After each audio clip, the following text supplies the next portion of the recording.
Hello my dear friends, you are most welcome on our YouTube channel. दोस्तों, कैसे हैं आप सब? आई होप दोस्तों आप सब बहुत अच्छे होंगे और आपकी प्रिपरेशन भी बहुत अच्छे ढंग से चल रही होगी। तो दोस्तों, जैसा कि आप सबको पता है कि हमने प्रैक्टिस सेट 1 और 2 जीके का अपलोड कर दिया है। आज की इस वीडियो में हम प्रैक्टिस सेट नंबर 3 को देखने वाले हैं। दोस्तों, आपको बता दें, जो भी कैंडिडेट आप किसी भी चीज़ को लिंकअप करके तैयारी करना चाहते हैं तो ये वीडियो आपके लिए इंपॉर्टेंट है, क्योंकि दोस्तों इस वीडियो में हम सिर्फ क्वेश्चन आंसर नहीं करेंगे, इसके अलावा जितने भी फैक्ट होते हैं उन सभी फैक्ट को हम कवर करेंगे। तो ये दोस्तों बहुत इंपॉर्टेंट वीडियो है। आप दोस्तों क्या कीजिए, सबसे पहले एक पेन और पेपर ले लीजिए। जितनी दोस्तों चीज़ें यहाँ पे बताई जाएंगी उसको आप नोट डाउन करते रहिएगा। दोस्तों बहुत सी चीज़ें होती है जो हम नहीं लिख पाते हैं इस बोर्ड पे, तो आप क्या कीजिएगा, हम बोल देते हैं तो आप उसको क्या कीजिए, नोट डाउन करते रहिएगा दोस्तों, क्योंकि ये आपके जो लास्ट टाइम पे जो एग्जाम में आप रिवीजन करते हैं उसके लिए इंपॉर्टेंट होगा। तो शुरू करते हैं आज की इस इंपॉर्टेंट वीडियो को। पहला प्रश्न आपके स्क्रीन पर आ चुका है दोस्तों, कह रहा है कि लिंगराज मंदिर कहाँ स्थित है। ठीक है, तो दोस्तों जो मंदिर होते हैं इससे भी प्रश्न आपके एग्जाम में बनते हैं। तो पहला प्रश्न हमारा है कि लिंगराज मंदिर कहाँ पे स्थित है। ठीक है, देखिए आपके पास ऑप्शन है मदुरई, भुवनेश्वर, उज्जैन और अमृतसर। तो दोस्तों आपको बता दें, जो लिंगराज मंदिर है ना, तो लिंगराज मंदिर जो है आपका ये कहाँ पड़ता है, उड़ीसा में पड़ता है। कहाँ पे? उड़ीसा राज्य में पड़ता है, भुवनेश्वर जो इसका कैपिटल है वहाँ पे। ठीक है दोस्तों, जो लिंगराज मंदिर है ना, तो लिंगराज मंदिर का जो निर्माण करवाया था, किसने किया था, तो ये सोमवंशी राजा थे। ठीक है, कौन थे? सोमवंशी राजा थे, जिनका नाम क्या था, एक सेकेंड, सोमवंशी राजा। ठीक है, तो इनका नाम था जजाति केसरी। क्या नाम था? जजाति केसरी नाम था इनका, आप नोट कर लीजिए, जजाति केसरी नाम था। इनके द्वारा ही दोस्तों लिंगराज मंदिर का निर्माण करवाया गया था। दोस्तों ये 10वीं से 11वीं सदी के बीच में जो है ना, सदी के बीच में इस मंदिर का निर्माण किया गया था। और दोस्तों लिंगराज मंदिर जो है ना, ये आपको जो शिव भगवान है इसको समर्पित है। कौन सी? लिंगराज मंदिर। ठीक है, ये कहाँ पर स्थित है? भुवनेश्वर में स्थित है। इस बात को आप ध्यान रखिएगा दोस्तों। इसके अलावा हम बात कर लेते हैं जैसे कि उज्जैन का। दोस्तों उज्जैन में क्या है कि महाकालेश्वर मंदिर है। उज्जैन में क्या है? तो महाकालेश्वर मंदिर कहाँ पर हमारा? उज्जैन में पड़ता है। दोस्तों एक बात और ध्यान दीजिए, जो महाकुंभ मेला लगता है ना, वो प्रत्येक वर्ष जो है प्रत्येक मतलब 12 वर्षों पर एक बार लगती है। तो दोस्तों ये भारत के 4 शहरों में लगती है। ठीक है, वो कौन कौन शहर है आपका? तो देखिए आप यहाँ पे जगह नहीं है दोस्तों, लेकिन आप सुनते रहिए, आप नोट डाउन कर लीजिए। देखिए पहला शहर कौन सा होता है? हरिद्वार, दूसरा उज्जैन, तीसरा प्रयागराज और चौथा कौन सा है? नासिक। तो दोस्तों जो हरिद्वार में लगता है मेला, जो कुंभ में लगता है मेला, वो आपके गंगा नदी पर लगता है। और जो उज्जैन में लगता है वो शिप्रा नदी पर लगता है। प्रयागराज में दोस्तों लगता है वो संगम पर लगता है। और नासिक में गोदावरी नदी के तट पर लगता है। तो ये भी बातें हो गई। दोस्तों हम बात कर लेते हैं यहाँ पे मदुरई की। तो दोस्तों मदुरई में क्या है ना, एक मीनाक्षी मंदिर है। कहाँ पे? मदुरई में, जो कहाँ पड़ता है? तमिलनाडु में। मीनाक्षी मंदिर कहाँ पे है दोस्तों? तो मदुरई के तमिलनाडु में स्थित है। इस पॉइंट को आप ध्यान में रखिएगा। इसके अलावा दोस्तों अमृतसर जो है ना, यहाँ पे आपको गोल्डन टेम्पल देखने को मिलता है। ठीक है, गोल्डन टेम्पल यानी कि स्वर्ण मंदिर है, ये कहाँ पे है? तो अमृतसर में ही स्थित है, जो गुरुद्वारा है। तो यहाँ पे क्या हुआ, लिंगराज मंदिर कहाँ पे स्थित है? तो जो है हमारा दोस्तों ये भुवनेश्वर में स्थित है, यानी कि उड़ीसा में स्थित है। तो यहाँ पे राइट आंसर क्या होगा? Option number B. तो दोस्तों आई होप आपको ये वीडियो पसंद आ रही होगी। दोस्तों आपको हमारी वीडियो पसंद आती है, हमारा कंटेंट आपको पसंद आती है, तो दोस्तों वीडियो को लाइक कर दीजिएगा और इस वीडियो को अपने दोस्तों में शेयर जरूर कीजिएगा। तो दोस्तों पढ़ते हैं नेक्स्ट प्रश्न की ओर। अगला प्रश्न आपके स्क्रीन पर आ चुका है दोस्तों कि निम्नलिखित में से कौन सम्मिलित नहीं है। ठीक है दोस्तों, जो इंपॉर्टेंट पुरस्कार होते हैं वे भी हमने आपके लिए इस वीडियो में कवर किया है। तो देखिए अर्जुन पुरस्कार जो है ना, ये खिलाड़ी से संबंधित है, बिल्कुल सही है। दूसरा हमारा है कौन सा? तो ऑस्कर पुरस्कार, ये सिनेमा संसार के व्यक्ति को दी जाती है, ये भी बिल्कुल सही है। और तीसरा दोस्तों हमारा द्रोणाचार्य पुरस्कार पत्रकारिता के क्षेत्र में, और है पुलिटिचर पुरस्कार प्रशिक्षक के क्षेत्र में। तो दोस्तों यहाँ पे जो गलत है हमारा, ये दोनों गलत है। ठीक है, ये दोनों क्या है? गलत है। यानी कि इसका जो आंसर क्या होगा, जो द्रोणाचार्य पुरस्कार देते हैं हम लोग, वो प्रशिक्षक को देते हैं, यानी कि जो हमारे सिखाते हैं, जो हमारे जो प्रशिक्षक कोच होते हैं उनको मिलता है कौन सा? द्रोणाचार्य पुरस्कार। और जो पुलिटिचर पुरस्कार होता है ये किसको मिलता है? तो पत्रकारिता के क्षेत्र में ये पुरस्कार दी जाती है। दोस्तों हम बात कर लेते हैं कि किस पुरस्कार की जो शुरुआत कब हुई थी। तो अर्जुन पुरस्कार दोस्तों कब हुई थी? इसकी शुरुआत 1961 ईस्वी में अर्जुन पुरस्कार की शुरुआत होती है। ठीक है, 1961 ईस्वी में। और दोस्तों अभी रिसेंटली क्या हुआ था, मोहम्मद शमी जो है क्रिकेटर, उनको अर्जुन पुरस्कार से नवाजा गया था, आप सभी लोग जानते होंगे। तो ये खिलाड़ी से संबंधित है देने वाला पुरस्कार। ठीक है, नेक्स्ट दोस्तों हमारा कि ऑस्कर पुरस्कार। दोस्तों ऑस्कर पुरस्कार की स्थापना कब हुई थी? 1929 ईस्वी में ऑस्कर पुरस्कार की स्थापना हुई थी। और दोस्तों ये कहाँ पर मिलता है? तो लॉस एंजल्स कैलिफोर्निया में, वहाँ से ये पुरस्कार दी जाती है। और ये सिनेमा जगत का सबसे बड़ा पुरस्कार है। ठीक है, इसको भी आप याद रखिएगा, जो ऑस्कर पुरस्कार है वर्ल्ड लेवल पर। नेक्स्ट दोस्तों हमारा है कि द्रोणाचार्य पुरस्कार। दोस्तों द्रोणाचार्य पुरस्कार के बारे में आपको हम कल बता दिए थे। दोस्तों यदि आप आपने इस वीडियो को देखा है, आप रिवीजन कर रहे होंगे दोस्तों, क्योंकि दोस्तों रिवीजन आपके लिए बहुत इंपॉर्टेंट है। यदि आप पढ़ते हैं रिवीजन नहीं करते हैं तो आपका पढ़ाई किसी काम की नहीं रह जाएगा। तो हमने आपको कल की वीडियो में बताया था कि द्रोणाचार्य पुरस्कार के बारे में। तो द्रोणाचार्य पुरस्कार की स्थापना कब हुई थी? यदि आप जो भी सीरियस कैंडिडेट है जो वीडियो को देखते हैं अच्छे तरीके से, उसका जवाब कमेंट बॉक्स में जरूर आना चाहिए दोस्तों कि द्रोणाचार्य पुरस्कार की शुरुआत कब हुई थी। हमने आपको कल बताया था। ठीक है, देखते हैं कौन कौन जो है अच्छे ढंग से पढ़ाई कर रहे हैं, कौन कौन नहीं कर रहे हैं, अभी पता चल जाएगा। तो कमेंट बॉक्स में इसका आंसर जरूर लिखिएगा दोस्तों। द्रोणाचार्य पुरस्कार जो है ना, इसकी शुरुआत कब हुई थी आपको बताना है। ये जो है दोस्तों ये प्रशिक्षक यानी कोच को मिलता है। और जो पॉलिटिशियन पुरस्कार दोस्तों इसकी शुरुआत कब हुई थी? 1917 ईस्वी में इसकी शुरुआत हुई थी। और ये पत्रकारिता के क्षेत्र में दी जाने वाली सबसे सर्वोच्च पुरस्कार है। इसके दोस्तों एक जो है ग्रेमी अवार्ड आता है। ठीक है, ग्रेमी अवार्ड जो है ना, ग्रेमी अवार्ड जो है दोस्तों ये संगीत के क्षेत्र में दिया जाने वाला सबसे बड़ा पुरस्कार है। कौन सा? Grammy award. इस पॉइंट को आप याद रखिएगा। दोस्तों ग्रेमी अवार्ड के बारे में बात करें तो इसकी शुरुआत कब हुई थी? 1959 ईस्वी में ग्रेमी अवार्ड की शुरुआत होती है। इस पॉइंट को भी आप नोट डाउन कर लीजिए। तो यहाँ पर राइट आंसर क्या होगा? ऑप्शन नंबर 3 और 4 दोनों हमारे पास बिल्कुल सही आंसर होगा, क्योंकि ये दोनों गलत है। आपको हम बता दिए इसका सही जवाब क्या होगा। दोस्तों बढ़ते हैं नेक्स्ट प्रश्न की ओर। तीसरा प्रश्न आपके स्क्रीन पर आ चुका है। कह है कि लाइफ डिवाइन पुस्तक का लेखक कौन है? ठीक है दोस्तों, लाइफ डिवाइन पुस्तक के लेखक कौन है आपको बताना है। महात्मा गांधी, रविन्द्रनाथ टैगोर, राधा कृष्ण और श्री अरविंद। तो देखिए लाइफ डिवाइन पुस्तक जो लेखक है ना, ये आपका कौन सा? श्री अरविंद है। ठीक है, श्री अरविंद। दोस्तों यहाँ पे थोड़ी सी ध्यान रखिएगा, आपको सिर्फ यहाँ पे एक जो वर्ड को उलट पलट कर देगा ना, जैसे कि आप लाइफ डिवाइन है ना तो डिवाइन लाइफ कर देगा। यदि आपके डिवाइन लाइफ यदि कर दिया जाए यहाँ पे तो दोस्तों इसका आंसर बदल जाएगा। ठीक है, इसको आप ध्यान रखिएगा। जैसे कि यहाँ पे आपका है ना लाइफ डिवाइन, तो इसका लेखक का नाम कौन है? तो अरविंद है, श्री अरविंद है। लेकिन आपको डिवाइन लाइफ कर देगा तो इसके लेखक कौन हो जाएंगे दोस्तों? दांते हो जाएंगे। कौन है? दांते। दोस्तों दांते हो जाएंगे। इस पॉइंट का बिल्कुल ध्यान रखिए दोस्तों, ये जो है ना आप सभी के लिए इंपॉर्टेंट है, क्योंकि ये इस थोड़ी दोस्तों यहीं से मिस्टेक होती है। जैसे क्या होता है हमारा प्रश्न गलत हो जाता है। तो डिवाइन लाइफ कहेगा तो आपका दांते हो जाएगा, और जो लाइफ डिवाइन पुस्तक का लेखक कौन हो जाएंगे तो वो दोस्तों वो श्री अरविंद हो जाएंगे। दोस्तों हम बात करते हैं महात्मा गांधी जी का। तो महात्मा गांधी दोस्तों हमारे राष्ट्रीय पिता भी है, जिसे बापू के नाम से भी जानते हैं। तो महात्मा गांधी की पुस्तक का नाम क्या है दोस्तों? इनका एक ऑटोबायोग्राफी है। ठीक है, क्या नाम है? ऑटोबायोग्राफी। उनका नाम क्या है? तो my experiment with truth. My experiment with truth जो है ना, एक्सपेरिमेंट विद ट्रूथ दोस्तों ये क्या है? तो महात्मा गांधी की जो है ना पुस्तक के नाम है। दोस्तों इसे हिंदी में क्या बोलते हैं? तो सत्य के साथ मेरा प्रयोग, इसके हिंदी का वर्जन है। और इसका माय एक्सपेरिमेंट विद ट्रूथ होता है। ठीक है, इससे आप याद रखिएगा दोस्तों। इसके अलावा महात्मा गांधी और पुस्तक लिखी थी, जैसे कि यंग इंडिया जो है, हरिजन, ये सभी पुस्तक जो है महात्मा गांधी के द्वारा लिखी गई थी। इसके अलावा दोस्तों हम बात कर लेते हैं कि रविन्द्रनाथ टैगोर जी का। तो हम आपको कल बताए थे रविन्द्रनाथ टैगोर जी के बारे में। इनको जो है ना गीतांजलि पुरस्कार, जो इसके उपन्यास थी, इसके लिए आपको नोबेल पुरस्कार भी मिला था। कब मिला था दोस्तों? हम आपको कल बताए थे। यदि आप जानते हैं तो कमेंट बॉक्स में इसका आंसर भी जरूर बताइएगा दोस्तों। इनका एक पुस्तक का नाम है गौरा। गौरा जो है ना रविन्द्रनाथ टैगोर का ही एक मतलब पुस्तक का नाम है गौरा, इसे भी आप याद रखिएगा। तो यहाँ पे क्या होगा? लाइफ डिवाइन पुस्तक के लेखक कौन हो जाएंगे? तो श्री अरविंद जो है इस प्रश्न का बिल्कुल सही जवाब हो जाएगा, जो ऑप्शन नंबर डी में दे रखा है। दोस्तों बढ़ते हैं नेक्स्ट प्रश्न की ओर। नेक्स्ट क्वेश्चन हमारा है कि सर्वोच्च न्यायालय में नियुक्त होने वाली प्रथम महिला न्यायाधीश कौन थी? दोस्तों वेरी इंपॉर्टेंट प्रश्न है, आपके एग्जाम में ये प्रश्न बन सकते हैं, क्योंकि दोस्तों रिसेंटली जो भी ये है ना, ये रिसेंटली इसकी मृत्यु हो चुकी है अभी हाल ही में। तो ये प्रश्न आपके एग्जाम में बनने का बहुत चांस बनता है। तो देखिए सर्वप्रथम जो है ना सर्वोच्च न्यायालय में नियुक्त होने वाली प्रथम महिला न्यायाधीश कौन थी? ठीक है दोस्तों, यहाँ पर ध्यान रखिए कि ये प्रथम महिला न्यायाधीश कही जा रही है। इनका नाम क्या हो जाएगा दोस्तों? इनका नाम क्या है? तो वो फातिमा बीबी है। ठीक है, फातिमा बीबी दोस्तों ये कौन थी? तो सर्वोच्च न्यायालय की नियुक्त होने वाली प्रथम महिला न्यायाधीश थी। कौन थी? प्रथम महिला न्यायाधीश थी दोस्तों। अभी रिसेंटली इसका क्या है, हाल ही में इसका निधन हो चुका है। ये निधन कब हुआ था इनका? तो 23 नवंबर को। कब हुआ था? 23 नवंबर 2023 को इनका निधन हो गया था। और दोस्तों इसकी मृत्यु जो हुई थी ना, ये कितने वर्ष की थी? तो 96 वर्ष की थी। ठीक है, 96 वर्ष की उम्र में इनका निधन हो चुका था 23 नवंबर 2023 को। तो ये रिसेंटली हुआ, इसलिए ये इंपॉर्टेंट है, और पहली भी है इसलिए इंपॉर्टेंट है। दोस्तों एक बात ध्यान रखिए, यहाँ पे आपसे प्रश्न किया जाए कि सर्वोच्च न्यायालय में नियुक्त होने वाली अभी तक में जो महिला न्यायाधीश है यहाँ पे, या मुख्य महिला न्यायाधीश कर देगा, तो मुख्य जो महिला न्यायाधीश है कोई नहीं बना है अभी तक। कोई भी महिला जो है ना मुख्य न्यायाधीश पद पर नहीं बनी है, लेकिन जो ये सिर्फ महिला न्यायाधीश के बारे में कहा जा रहा है। तो ये क्या हुआ? फातिमा बीबी हो जाएगी। ठीक है दोस्तों, हम बात कर लेते हैं लीला सेठ की।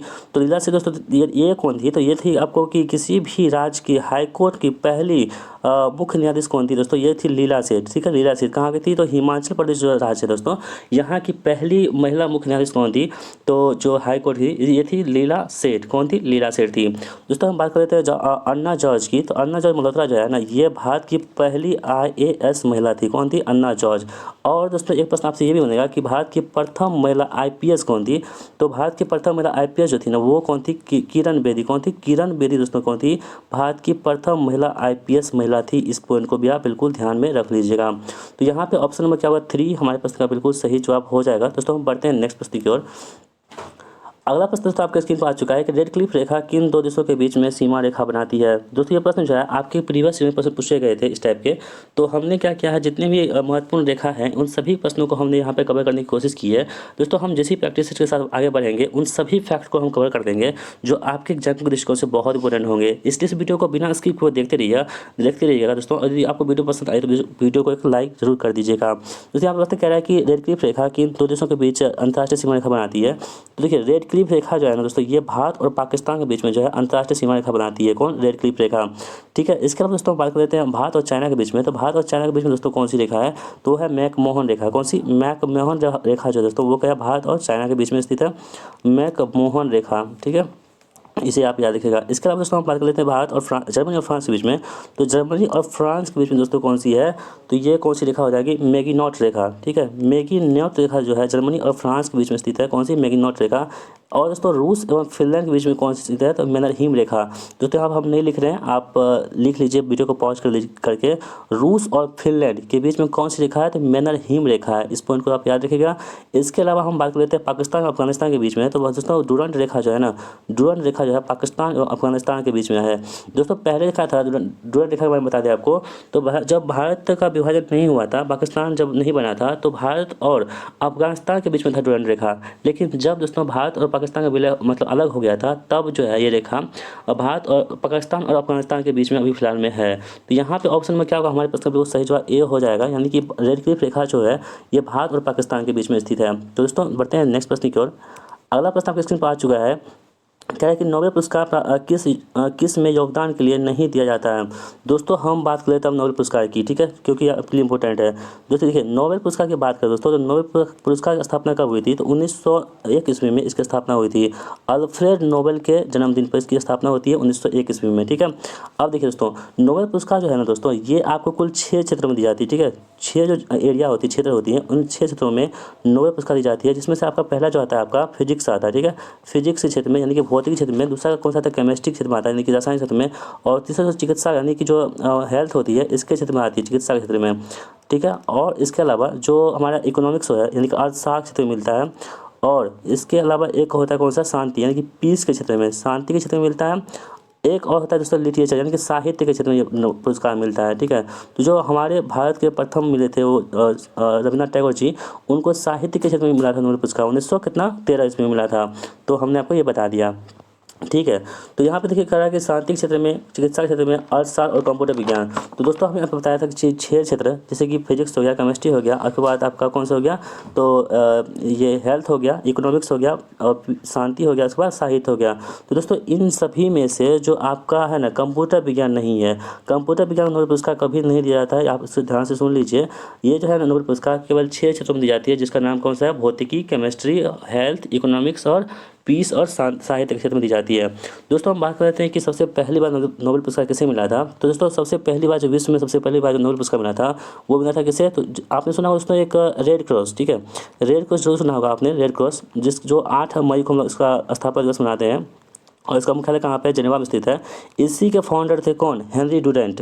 हेनरी डुरेंट को दोस्तों जो है ना पहली बार जो है रेड क्रॉस को मतलब मिला था, ये नोबेल पुरस्कार मिला था, जो शांति के क्षेत्र में मिला था। इस पॉइंट को आप ध्यान में रख सकते हैं। तो यहाँ पर ऑप्शन में क्या होगा? 4। इस प्रश्न का बिल्कुल सही जवाब हो जाएगा। दोस्तों बढ़ते हैं नेक्स्ट प्रश्न की ओर। अगला प्रश्न दोस्तों आपके स्क्रीन पर आ चुका है। दोस्तों ये भी प्रश्न बहुत इंपॉर्टेंट है। कह रहे कि प्रायद्वीपीय भारत में उच्चतम पर्वत चोटी कौन सी है? दोस्तों बात करें प्रायद्वीपीय भारत की, तो दोस्तों आप जैसे कि अपना मैप बनाते हैं इंडिया का, तो देखिए यहाँ जो पार्ट होती है सभी क्या होती है? प्रायद्वीपीय पार्ट होती है। ठीक है, यानी दोस्तों जो साउथ का एरिया होता है उस सभी को हम क्या बोलते हैं? प्रायद्वीपीय पार्ट कहते हैं। यहाँ पर आपसे प्रश्न किया जा रहा है कि प्रायद्वीपीय भारत में सबसे उच्चतम पर्वत चोटी कौन सी है? तो ये आप देखिए सबसे उच्चतम पर्वतचोटी की बात करें दोस्तों, तो वो कौन सी है? तो अनायमुड़ी है। ठीक है, अनायमुड़ी। दोस्तों अनायमुड़ी जो है ना, इसकी ऊंचाई कितनी है? तो 2695 जो है ना मीटर है। कितनी है? 2695 मीटर है अनामुड़ी की ऊंचाई है। और जो है ना अनामुड़ी, ये आपका जो है ना प्रायद्वीपीय भारत की सबसे ऊंची चोटी कौन सी है? तो अनामुड़ी है। और दोस्तों इस किस पहाड़ में स्थित है? तो अन्नामलाई पहाड़ में स्थित है। कौन सी? अन्नामलाई पहाड़ में स्थित है। कौन सी? अनामुड़ी। इस पॉइंट को आप ध्यान में रखिएगा दोस्तों। और हम बात करें तो दोदा बेट्टा की, तो दक्षिण भारत की जो है यानी कि प्रायद्वीपीय भारत की दूसरी सबसे ऊंची चोटी कौन सी है? तो दोदा बेट्टा है। इसकी ऊंचाई कितनी है? तो 2637 कितनी है? 2637 मीटर है। ठीक है। ठीक है, तो दोस्तों ये किसका है? तो नीलगिरी पहाड़ी की सर्वोच्च चोटी है। आपसे ये ऐसे प्रश्न पूछा जाएगा यदि कि नीलगिरी पहाड़ी की सर्वोच्च चोटी कौन सी है, तो आपको बताना होगा दोस्तों वो है दोदा बेट्टा। लेकिन दोस्तों आपको पूछा जाए कि अन्नामलाई पहाड़ी कौन सी है, तो वो है अनामुड़ी। और बात करें दोस्तों कि प्रायद्वीपीय भारत की सबसे ऊंची चोटी कौन सी है, वो कौन सी है? अनामुड़ी हो जाएगी। और दूसरे नंबर कौन सा आ जाएगा हमारा? दोदा बेट्टा आ जाएगा। तो इस पॉइंट को आप बिल्कुल ध्यान में रखिएगा दोस्तों। ये प्रश्न आपके लिए बहुत ही ज़्यादा इंपॉर्टेंट है। इसमें बहुत सारे लोग जो होते हैं वो कन्फ्यूज होते हैं, आपको कन्फ्यूज नहीं होना है। दोस्तों बढ़ते हैं नेक्स्ट प्रश्न की ओर। लोकटक झील किस राज्य में स्थित है? दोस्तों झील से प्रश्न एग्जाम बनते हैं, तो जो इंपॉर्टेंट झील है उन सभी को हम कवर करेंगे यहाँ पे। तो लोकटक झील की बात करें दोस्तों, तो लोकटक झील कहाँ पर स्थित है? तो देखिए सिक्किम दोस्तों बात कर लेते हैं हम। सिक्किम में कौन सा झील है हमारा? तो सिक्किम में एक है खेचे ऑफ सिटी। ऐसे आप देखिए खेचे, थोड़ा नाम अजीब है लेकिन अजीब नाम ही एग्जाम में पूछा जाता है। तो खेचे ओप लटी, खेचे ओप लटी, ये क्या है दोस्तों? सिक्किम में एक झील है, इसे आप याद रखिएगा, बहुत ही ज़्यादा इंपॉर्टेंट झील है। उसके दोस्तों मणिपुर दोस्तों क्या है? तो मणिपुर में कौन सा? लोकटक झील है। यहाँ पे देखिए आप देख सकते हैं दोस्तों, मणिपुर में ना लोकटक झील में एक केबुल लामजाओ नेशनल पार्क है। कौन सा? Keibul Lamjao national park. यहाँ लिख सकते हैं केबुल लामजाओ नेशनल पार्क। दोस्तों ये जो पार्क इसलिए इंपॉर्टेंट है क्योंकि ये तैरता हुआ, विश्व का पहला तैरता हुआ नेशनल पार्क कौन सा है? केबुल लामजाओ नेशनल पार्क है, जो लोकटक झील में स्थित है, मणिपुर में स्थित है। दोस्तों हम बात करें उड़ीसा की, तो उड़ीसा में दोस्तों कौन सा झील है? तो चिल्का झील है। ठीक है, चिल्का झील दोस्तों क्या है कि भारत का सबसे बड़ा तटीय झील जो है कौन सा? चिल्का झील है। कहाँ पड़ता है? उड़ीसा में पड़ता है। कहाँ पे? उड़ीसा में पड़ता है चिल्का झील। ठीक है, इसके अलावा दोस्तों एक सांभर झील भी है, जो कहाँ पड़ता है? राजस्थान में पड़ता है दोस्तों। इसके अलावा दोस्तों एक झील आप याद रखिएगा, जैसे पेरियार झील। तो पेरियार झील जो है ना, ये कहाँ पर मिलता है? तो पेरियार झील कहाँ पड़ता है दोस्तों? केरल में। कहाँ पे? केरल में पड़ता है पेरियार झील आपका। और जो वेम्बनाड झील है ये भी कहाँ पड़ता है? आपको केरल में ही पड़ता है। तो इन सभी झीलों को आप याद रखिएगा दोस्तों। एक पुलिकट झील भी है, तो पुलिकट झील कहाँ पड़ता है आपका? तमिलनाडु एवं जो आंध्र प्रदेश है, इन दोनों से जो स्टेट है इसमें आपको पुलिकट झील देखने को मिलती है। तो यहाँ पर आपको पूछा जा रहा है कि लोकटक झील के बारे में, तो मणिपुर इस प्रश्न का राइट आंसर हो जाएगा। दोस्तों क्या वीडियो को आप देखते रहिए दोस्तों, आपको जो है ना इस प्रश्नों में जितने प्रश्न पूछे गए हैं उसमें से आपको स्कोर बताना है कि आपका कितना स्कोर आ रहा है, आप में इंप्रूवमेंट हो रही है कि नहीं हो रही है, कितना स्कोर आ रहा है। ईमानदारी पूर्वक अपना स्कोर कमेंट बॉक्स में जरूर लिखिएगा। दोस्तों अगला प्रश्न आपके स्क्रीन पर आ चुका है, पॉलिटी का प्रश्न है हमारा कि किस अनुच्छेद के अनुसार भारत के राष्ट्रपति द्वारा राष्ट्रीय आपातकाल की घोषणा की जाती है? दोस्तों आपातकाल दोस्तों भारत में कितने प्रकार की होती है? 3 प्रकार की आपातकाल लगती है। ठीक है, एक होता है राष्ट्रीय आपात, कौन सी? राष्ट्रीय आपात दोस्तों होती है। ठीक है, और दूसरा कौन सा नाम आता है? एक होता है कि राष्ट्रपति शासन, जो राज्य में लगती है, जब राज्य की स्थिति गड़बड़ा जाती है। ठीक है, तो राज्यपाल जो है, राज्यपाल की सिफारिश पर राष्ट्रपति जो होते हैं किसी वो क्या करते हैं, उस राज्य में जिस राज्य में स्थिति गड़बड़ होती है वहाँ पर राष्ट्रपति शासन को लागू करती है। एक होता है राष्ट्रपति शासन। ठीक है, राष्ट्रपति शासन होती है। और दोस्तों एक होता है कौन सा हमारा? एक होता है वित्तीय आपात। ठीक है, वित्तीय आपात यानी दोस्तों जब देश में, किसी भी देश में जब पैसे मतलब सरकार के पास पूरी तरह से जो होती है फिनेंशियल जो होती है वो क्राइसिस आ जाती है, यानी कि जो पैसे की कमी आ जाती है, मंदी आ जाती है, तो उस स्थिति को क्या बोलते हैं हम लोग? वित्तीय आपात कहते हैं। दोस्तों अनुच्छेद की बात कर लेते हैं यहाँ पे, तो जो हमारा राष्ट्रीय आपात लगता है ना, ये 352 के तहत लगता है। कितना? 352 के तहत लगता है, अनुच्छेद 352 में दिया गया है। राष्ट्रपति शासन लगता है दोस्तों 356 में लगता है, और जो वित्तीय आपात लगता है वो 360 में लगता है। ठीक है, इस तीनों को याद रखिएगा दोस्तों। अभी तक जो है ना वित्तीय आपात जो है अपने देश भारत में नहीं लगा है, क्योंकि दोस्तों ऐसा स्थिति कभी नहीं बनी है जो भारत में सरकार के पास पैसे ही खत्म हो जाए, ऐसा स्थिति अभी तक नहीं बनी है। इसलिए भारत में जो है ना वित्तीय आपात नहीं लगा अभी फिलहाल। लेकिन दोस्तों राष्ट्रपति शासन बहुत लग चुके हैं। तो यहाँ प्रश्न कह रहा था आपके राष्ट्रीय आपात के बारे में कह रहा है दोस्तों, ये 352 तो क्या हो जाएगा यहाँ पे? राष्ट्रीय आपात हो जाएगा। ठीक है, तो 352 इस प्रश्न राइट आंसर हो जाएगा। दोस्तों हम बात कर रहे थे 370 की, तो दोस्तों 370 जो है ये आपके जम्मू कश्मीर में पहली बार, जम्मू कश्मीर में जो स्पेशल स्टेटस था जम्मू कश्मीर का, यानी कि विशेष राज्य का दर्जा मिला था जम्मू कश्मीर को, वो अनुच्छेद 370 के तहत ही मिला था, जिसे 2019 में से समाप्त कर दिया गया है। तो फिलहाल यहाँ पे राइट आंसर क्या हो जाएगा? Option number 3 will be the right answer. Next question दोस्तों हमारा, भारत के मुख्य चुनाव आयुक्त को नियुक्ति कौन करते हैं? दोस्तों ये प्रश्न बहुत इंपॉर्टेंट है, क्योंकि दोस्तों अभी रिसेंटली आपके जो है ना चुनाव होने वाले हैं। तो चुनाव से संबंधित जितने भी प्रश्न होंगे आपके एग्जाम में प्रश्न पूछे जाएंगे। तो चुनाव आयोग के बारे में बात करें दोस्तों, तो अनुच्छेद जो है आर्टिकल जो है ना आर्टिकल 324 दोस्तों कौन सा है हमारा, ये निर्वाचन आयोग संबंधित जो आर्टिकल है। इसमें दोस्तों जो मुख्य चुनाव आयुक्त होते हैं, चीफ इलेक्शन कमिश्नर जो होते हैं, इसकी नियुक्ति कौन करते हैं? तो इसकी नियुक्ति जो वो करते हैं भारत के राष्ट्रपति करते हैं। ठीक है, जो भारत के राष्ट्रपति वर्तमान में कौन है, तो द्रौपदी मुर्मू जी हैं। दोस्तों ये किस क्रम के हैं? ठीक है, थोड़ा सा इंटरेस्टिंग प्रश्न है। द्रौपदी मुर्मू जी जो है भारत के राष्ट्रपति, वो किस क्रम के हैं? यदि आप जानते हैं तो कमेंट बॉक्स में इसका आंसर जरूर बताइएगा। हम आपके जो रिप्लाई जो आंसर है उसका वेट करेंगे, देखते हैं कौन इसका जवाब देते हैं। फिर से प्रश्न करते हैं दोस्तों आपसे कि भारत के वर्तमान राष्ट्रपति जो द्रौपदी मुर्मू जी हैं, उसका मतलब क्रम कौन सा है, आपको बताना है कमेंट बॉक्स में। देखिए दोस्तों, जब बात करें तो हम राष्ट्रपति जो क्या करते हैं, तो भारत के जो मुख्य चुनाव आयुक्त होते हैं इसकी नियुक्ति करते हैं कौन से? राष्ट्रपति करते हैं। और वर्तमान दोस्तों कौन है, तो राजीव कुमार दोस्तों, भारत के जो चीफ इलेक्शन कमिश्नर है वो कौन है? राजीव कुमार जी हैं। ठीक है, इसके अलावा हम बात कर लेते हैं कि भारत के प्रथम मुख्य जो चुनाव आयुक्त थे वो कौन थे, तो सुकुमार सेन थे। कौन थे? सुकुमार सेन जो थे भारत के प्रथम मुख्य चुनाव आयुक्त थे। इस पॉइंट को भी आप बिल्कुल ध्यान में रख लीजिएगा। ठीक है, तो यहाँ पे क्या हो जाएगा, ऑप्शन नंबर सी बिल्कुल द राइट आंसर हो जाएगा। ठीक है दोस्तों, बढ़ते हैं नेक्स्ट प्रश्न की ओर। दोस्तों भारत के मुख्य न्यायाधीश कौन है वर्तमान में, तो वो डी.वाई. चंद्रचूड़ साहब है। ऐसे कौन नहीं जानते हैं, तो डी.वाई. चंद्रचूड़ साहब जो है दोस्तों वो वर्तमान में कौन है? भारत के मुख्य न्यायाधीश हैं। और जो भारत के मुख्य चुनाव आयुक्त कौन है वर्तमान में? राजीव कुमार जी हैं। प्रधानमंत्री कौन दोस्तों? तो नरेंद्र मोदी जी हैं। और लोकसभा अध्यक्ष कौन है, तो ओम बिरला जी हैं, 17वीं लोकसभा के अध्यक्ष हैं। राष्ट्रपति कौन है? द्रौपदी मुर्मू जी हैं। दोस्तों बढ़ते हैं नेक्स्ट प्रश्न की ओर। जैव कोशिका का कौन सा भाग पावर हाउस कहलाता है? दोस्तों आपके पास प्रश्न संख्या जो है 12 में विज्ञान का प्रश्न आ चुका है, साइंस के प्रश्नों को हमने यहाँ पे रखा है। यहाँ पे कह रहा है कि जो जैव विकार कोशिका होती है इसमें कौन सा पावर हाउस कहलाती है? दोस्तों पावर हाउस जो होती है ना, ये माइटोकॉन्ड्रिया को हम लोग पावर हाउस के नाम से जानते हैं, power house of the cell कहते हैं। ठीक है, power house of the cell के नाम से कैसे जानते हैं, तो माइटोकॉन्ड्रिया को power house of the cell कहा जाता है। ठीक है, यानी कि जो ऊर्जा जो मतलब बनाता है वो कौन होता है? माइटोकॉन्ड्रिया ही बनाती है। दोस्तों राइबोसोम का काम क्या होता है? प्रोटीन का संश्लेषण करना होता है। ठीक है, प्रोटीन का जो संश्लेषण होता है, प्रोटीन फैक्ट्री किसे कहते हैं? प्रोटीन फैक्ट्री किसे कहते हैं? तो राइबोसोम को प्रोटीन फैक्ट्री के नाम से जानते हैं। दोस्तों लाइसोसोम जो होती है उसे सुसाइड बैग कहते हैं, यानी कि आत्महत्या की थैली के नाम से भी लाइसोसोम को जानी जाती है। दोस्तों कोशिका भित्ति जो होती है काइटिन की बनी होती है। दोस्तों जो पादप कोशिका होती है और जो जंतु कोशिका होती है, इसके बीच में जो सबसे बड़ा अंतर होता है वो कोशिका भित्ति को लेकर ही होता है। जैसे कि जो कोशिका भित्ति होती है वो केवल और केवल पादप कोशिका में पाई जाती है, यानी कि जो प्लांट टिश्यू होती है उसमें पाई जाती है। जो एनिमल टिश्यू होती है इसमें कोशिका झिल्ली पाई जाती है। इस पॉइंट को आप ध्यान रखिएगा। यहाँ पर प्रश्न आपसे पूछा जा रहा था कि जैव कोशिका का कौन सा भाग पावर हाउस कहलाता है? तो दोस्तों माइटोकॉन्ड्रिया जो है ये आपका जैव कोशिका जो भाग है वो जो है पावर हाउस के नाम से जाना जाता है। तो दोस्तों आई होप आपको वीडियो पसंद आ रही होगी। दोस्तों वीडियो कैसा लगता है आपको, अपना फीडबैक जरूर शेयर करिएगा। दोस्तों आपके फीडबैक का हम इंतजार करते रहते हैं, क्योंकि आपके फीडबैक से हमें मोटिवेशन मिलता है और हम आपके लिए अच्छे अच्छे कंटेंट को लाने की कोशिश करते हैं। तो अपना फीडबैक जरूर शेयर कीजिएगा। दोस्तों बढ़ते हैं नेक्स्ट प्रश्न की ओर। भारी जल का रासायनिक फॉर्मूला क्या होता है? दोस्तों भारी जल लाने का यहाँ पे एक ही तात्पर्य है दोस्तों कि इसको आपको समझाना। देखिए हाइड्रोजन के 3 समस्थानिक होते हैं। क्या होते हैं? हाइड्रोजन के जो दोस्तों वो 3 समस्थानिक होते हैं। जो आइसोटॉप्स होते हैं हाइड्रोजन कितने होते हैं? 3 होते हैं। ठीक है, पहला दोस्तों कौन सा होता है हमारा 1H1 होता है, यानी कि जो ये हमारा कौन सा प्रोटियम होता है।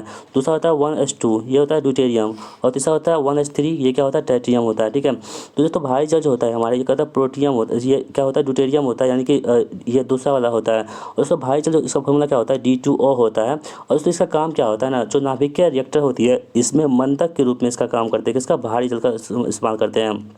और भारी जल की खोज किसने की थी? तो भारी जल की खोज किसने? यूरे नामक वैज्ञानिक थे, उनके द्वारा ही भारी जल का खोज किया गया था। इस पॉइंट को आप ध्यान रख लीजिएगा। दोस्तों H2O क्या होता है? ये जल होता है। ठीक है, जल ही जीवन है, ये आपने सुना होगा। तो H2O क्या होता है? जल होता है। H2SO4 की बात करें दोस्तों, तो H2SO4 क्या होती है? एक सल्फ्यूरिक एसिड होती है। ठीक है, H2SO4 क्या होती है? अम्लराज जिसे बोलते हैं।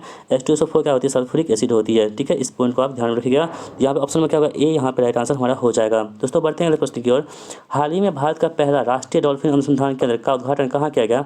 दोस्तों वेरी इंपॉर्टेंट प्रश्न है, बहुत ज़्यादा इंपॉर्टेंट प्रश्न है आपके एग्जाम के लिए। दोस्तों ये बिहार से संबंधित है और आपका एग्जाम भी बिहार में ही होने वाला है, तो ये इंपॉर्टेंट प्रश्न है, आपके एग्जाम जरूर पूछे जाएंगे। दोस्तों इसे आप नोट डाउन कर लीजिएगा कि कह रहा है कि हाल ही में भारत का पहला राष्ट्रीय डॉल्फिन अनुसंधान केंद्र कहाँ खोला गया है? तो दोस्तों अभी हाल ही दोस्तों बिहार के मुख्यमंत्री नीतीश कुमार जी के द्वारा हाल ही में जो है ना भारत की जो ये NIT आपने देखा होगा, NIT के बगल में आपको कौन सा डॉल्फिन अनुसंधान केंद्र खोला गया है।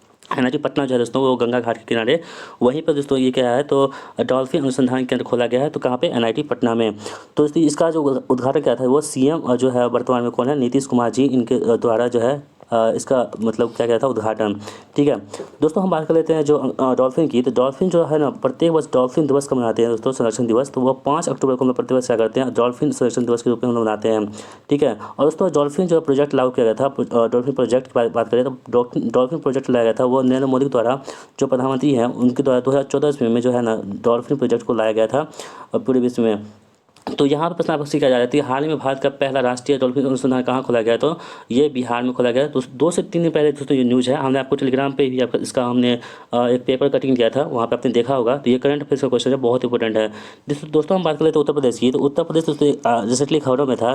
क्यों दोस्तों? क्योंकि दोस्तों आपने सुना होगा आयुष्मान भारत कार्ड जो था, आयुष्मान कार्ड, इसमें से आपको 5 लाख रुपये तक की जो सहायता राशि दी जाती थी मतलब हेल्थ के लिए, उसमें 5 करोड़ से ज़्यादा दोस्तों कार्ड बन चुके हैं। कहाँ पे? उत्तर प्रदेश में बन चुके हैं दोस्तों। ऑब्वियसली यहाँ पे जो जनसंख्या है वो भी बहुत ही ज़्यादा है, तो इसलिए यहाँ पर जो है ना इसका कार्ड भी बहुत ज़्यादा यहीं पे बनने वाला है। ठीक है, इस पॉइंट को आप ध्यान रखिएगा। दोस्तों बात करें तमिलनाडु की, तो तमिलनाडु हम आपको कब बताया था कि इसरो का दूसरा स्पेस सेंटर जो है इसरो का, ये तमिलनाडु में ही खुलने वाला है।